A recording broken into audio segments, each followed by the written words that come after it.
Hey guys, what's going on? It's Ash here coming at you today in Raid Shadow Legends. Today we're going to talk about the worst of the worst. The 10 worst legendary champions inside the game. Now look, we know there's going to be a big champion rebalancing coming to Raid Shadow Legends pretty soon, but it's only going to be Void champions from what Cirilla told me in my last Plarium interview. She said that they're not happy with the overall strength of Void champions. They need to be stronger, which makes sense because they're so damn difficult to get your hands on inside the game. So looking forward to that. We do have a couple Voids on today's list.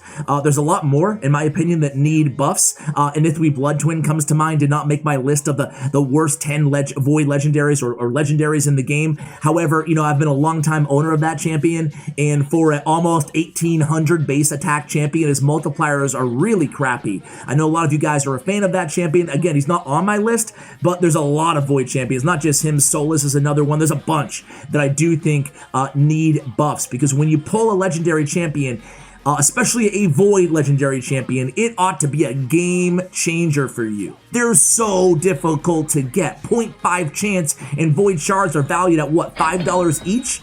And you get a 0.1 in 200 chance at pulling one of these champions? What? Yeah, dude, they gotta be really special. Anyway, guys, feel free to fast forward about 30 seconds, but quick editing note here before you jump into the list. Yesterday, today, and tomorrow, I will be on my community tab poll here up on YouTube. You can see it somewhere up on the top of the channel here. I will be posting polls. To kind of gauge where you guys are, especially heading into the new year. Want to make sure I'm always kind of servicing the majority of my viewers. I never want to lose track at where you guys are inside the game. So trying to get a sense for where you are progression-wise in Doom Tower and Faction Wars and in Dungeons. So if you guys could just take a second maybe after this video and have a quick vote there, that would be really mean a lot. And again, hopefully in the long run, it will better be serving you guys in terms of the content that you can expect here on the channel. Anyway, guys, let's go ahead and jump into the list. I did rank this from 10 to 1, 1 being the worst legendary inside the entire game, in the opinion of yours truly. Starting at number 10 is by Stophis. We just talked about this with Inithwi Blood Twin, who again did not make the list, but really high base attack. Is that the highest in the game? I think it might be 1795. You'd think he'd hit really hard, but he just doesn't. Now he has a it inflicts a critical hit on targets under block cooldown skills. Yay! On Shadow Strike that doesn't hit that hard. And then Crumble, which doesn't hit that hard. On a 4-turn cooldown, we get a 75% chance of landing a decreased defense. Yay. He also has block cooldown skills, 75% chance, which is much more useful, especially inside the arena. However, man, I know an epic champion who does this, the same thing, does it better with 100% land rate, I believe, and hits a little bit harder in Basher. So, I don't know, by Stophis, in my opinion, not the trashiest of trash champions. I mean, there's 9 champions who I think are worse than him, but just needs a buff. Just needs a buff. Speaking of which, Basher is it 100% on his, increase the cooldown skills of all targets by 2 turns? It's 100% on a 3-turn cooldown. Come on, man, come on. And it hits harder with a 1500. All right, next up is going to be a champion that I don't hate again, but man, and we talked about this before in the channel, it's the redundancy of some of these champions, right? I'm glad to see they're not going this route with the new champions in the game. They're making them a little bit more interesting, albeit some of them a lot weaker too, which a couple of those champions, at least one will be on today's list as well. But Errol, I mean, he hits really hard, but he's a single target hitter who can maybe kill an enemy. You know, it's weird. Single target enemies, hitters like this who don't do damage based on enemy max HP, they're not really meta for dungeons, right? I mean, he's just going to slow your team down. You'd rather have an AoE nuker and then a max HP champion like Coldheart or something for the boss. No one really runs Errol unless you're just lucky enough to pull him as your first legendary or something, or early on in the game.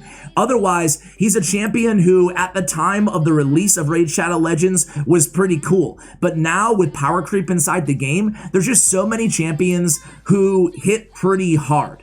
And that's what Errol does. He hits pretty hard. So I put him on the list as kind of a nod to the redundancy of these single target hard-hitting champions.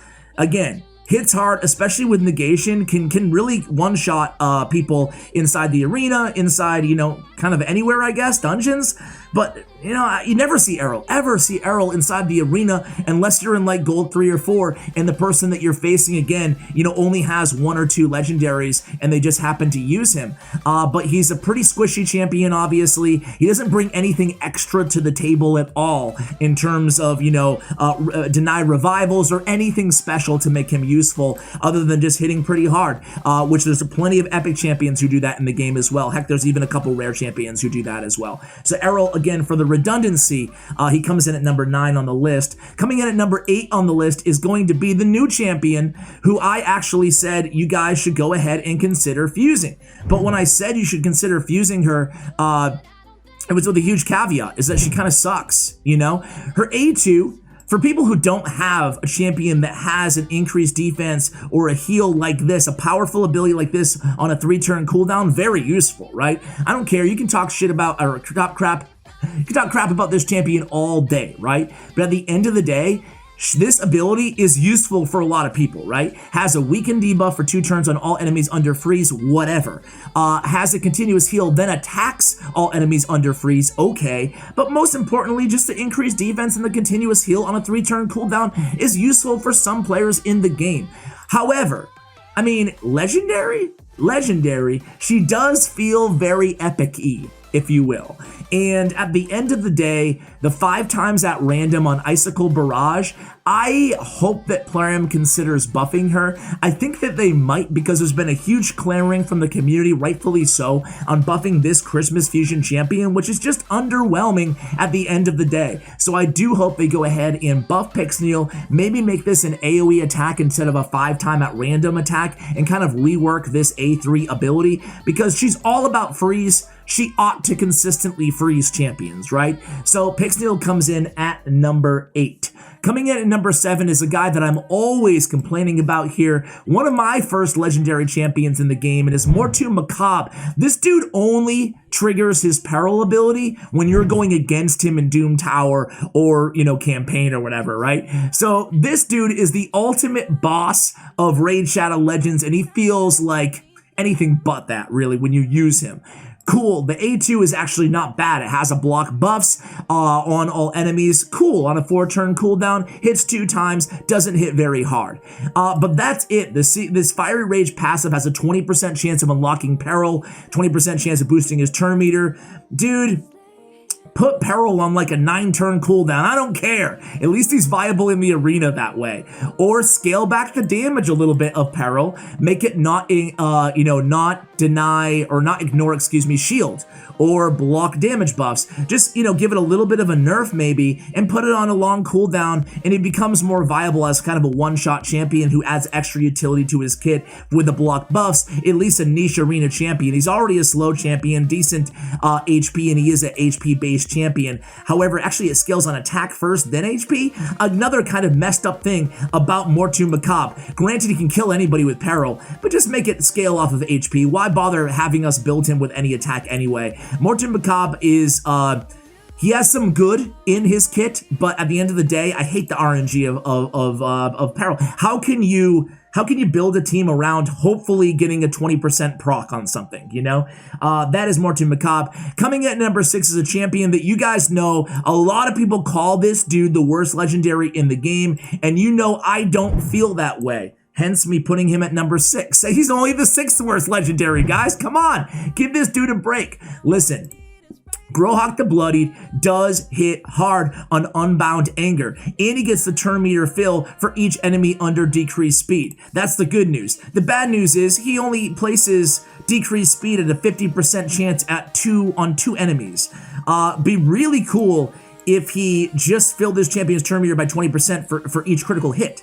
Right? Why not it's a 4-turn cooldown. Why not make it like Kale or something? Why not make it like Shield Guard? We have uncommon champions that can do this without having a decreased speed. So I think that this champion, all he needs to make him good again is just get rid of this, make it a critical hit. Don't make it for each decreased speed, right?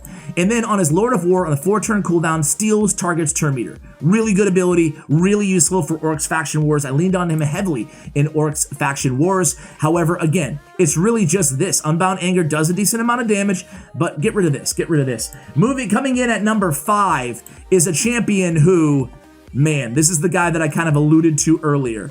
Boy, does this dude need a buff badly.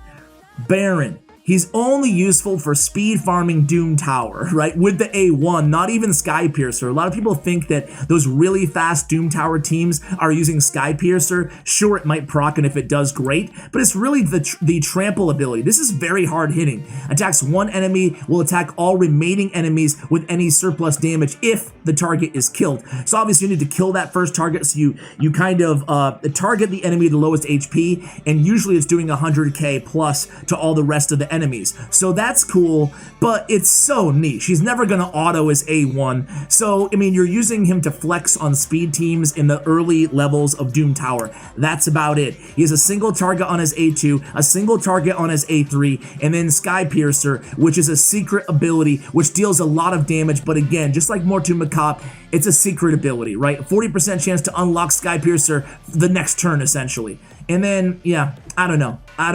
A Sky Piercer, again, it would be really cool if they toned it down a little bit and just made it on a longer cooldown. That's kind of my solution. Do you guys have a better one for champions like him and Mortu Macap? He's a cool champion, don't get me wrong, but again, with the RNG on Sky Piercer, you can't really build a team around him, in my opinion, and these single target abilities on his A2, A3, just don't do it for me. They deal a lot of damage, single target, that's it. I'd rather have Saito, you know, and he's not even a Void legendary champion. I'd much rather have Saito. Moving on at number 4, guys, is gonna be War Mother. So War Mother, bombs aren't meta, man. I wish they were. I wish they would buff bombs inside the game. They're just not right now. Lord Shazar's another champion who's cool, but I mean, he has what, a 5-turn or 4-turn cooldown with a bomb? That's all he's got, really. And War Mother, again, she has an AoE attack. She has an AoE attack, which is nice to have 2 AoE attacks, one on a 3-turn cooldown. But bombs just aren't strong in the game right now, unfortunately. I wish they were.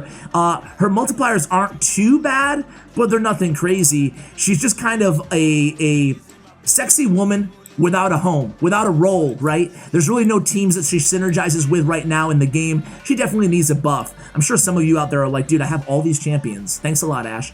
It's funny because these 3 champions, I'm sure some would argue all 3 should be on the list. I actually think that Gerbtuck is really good right now. I think that Shamrock he's weird. Everybody craps on him, but man, he adds a lot. He brings a lot to the table with all these abilities. He's not an end game champion, but if you have a Shamrock mid game, you're probably using him. And same thing with Draco the Gaunt. I actually think that his shield ability, you guys can pause and read it all if you want to, but I think that his A2 and his A3 are actually pretty good abilities. I think they help a lot of players out in the game. So I'm not hating on any of those 3 champions, even though a lot of people probably would consider all of them for this list. Not me.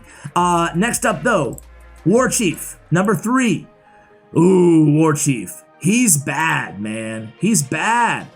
It's funny, right? He has a provoke on his A2, 1 enemy provoke, and he steals buffs. Then he has a provoke on his A1, 1 enemy buff. I mean, like, this dude is a tank monster, and he has this passive where he reflects damage. That's cool. However, he's just not, I mean, he's kind of just taking up a space on your team. This is not a very tanky meta inside the game. Raid Shadow Legends in general does not support a tank who doesn't have an AoE provoke. Very difficult to get value from this champion, you know? I don't know. Listen, if you're watching right now and you use War Chief on one of your main teams inside the game, I'd love to hear from you, because I have this dude. I did use him in Faction Wars, but even in Faction Wars, in such a niche kind of team of only Skinwalkers, and at the time I didn't have Koronor either. I had 3 legendaries. I had Brackus, War Chief, and Hakorn, and man, War Chief did not impress me. It was just like I was leaning way more heavily on Steel Skull and Urson Ironhide on my Skinwalkers team. So man, I just think War Chief needs a big buff. I was shocked that they did not buff this dude in the last rebalancing, man. Coming in at number 2 is Astralith. Man, talk about another bomb champion who really is bad. I pulled this champion. I can't see any reason to max her out, man. Granted, I have a lot of champions, right? I'm a stupid, dirty, pay-to-win whale in this game. But at the end of the day, dude, ugh. 1 enemy with 2 bombs. Ooh. And can't use this ability Judgment, I guess her best ability. Can't even use it against bosses. Exchange remaining HP levels with a target enemy. It's not even a best ability. Dude, she's trash, man. You tell me if I'm wrong here. Fills a turn meter of a random ally, places 1 bomb or 2 bombs on 1 enemy, and then exchanges HP with an enemy on a 5-turn cooldown. Dude, Oof. Oof. She is so nasty. When I read her kit again, I'm almost thinking, why didn't I put her number 1? How could you be any worse? She feels like a bad epic champion. She feels like a bad rare champion. And I'm not being hyperbolic here. If I got her and she was a rare, I'd be like, all right, I guess I'll max her maybe, just to do a guide on for YouTube, right? Coming in at number 1, can anybody guess? Quick honorable mention here to Robar. Robar's multipliers are actually insane. This dude hits like a truck. He is very, very, very kind of a glass cannon, 694 defense. But look at that speed, man. This dude could be a beast. He really could be. He's a really good champion. If they added a little, what is he, an uncommon champion with 87 speed and a 697 defense? Good God, but he didn't make the list, but he probably, yeah, he doesn't make the list because he's really good. Except for those two little things. Tila Gormain. You're my number 1, Tila. You're my number 1. Probably going to go in the thumbnail too. She's not even a good looking champion, really. I don't know. Aesthetically, I guess she's okay. I kind of like the red here. Maybe she's so bad for so long. And the sword is actually kind of cool, right? And look at those high heels. I never noticed that before. Wow. All right. She's growing on me aesthetically, but I think she's been so bad in the game for so long that you're just like, yeah, she doesn't look good either. How about that? 1 enemy HP burn. Continuous heal on all allies is nice on a 4-turn. Attack 1 enemy HP burn on a 4-turn cooldown. An AoE with the leech and heal reduction, damage based on HP on a 4-turn cooldown. And then steals a random buff from the target. HP based champion, doesn't hit very hard, 21k HP, not too bad, resisted all battles by 35. You know what, guys? Tila Gormain and Astrelith, we'll call it a coin toss for the worst legendary in the game. Guys, where was I wrong? Who needs a buff in your opinion who I did not mention in today's video? Or which one of these champions in today's video am I being unfair about? Do you guys think is actually a really good champion and does not need a buff? Let me know in the comments below, guys. I hope you enjoyed this video. Thank you very much for watching all the way till the end. Subscribe here if you enjoyed the content. Perfect time to go ahead and vote on those community tab polls. Thank you, and as always, take care, guys.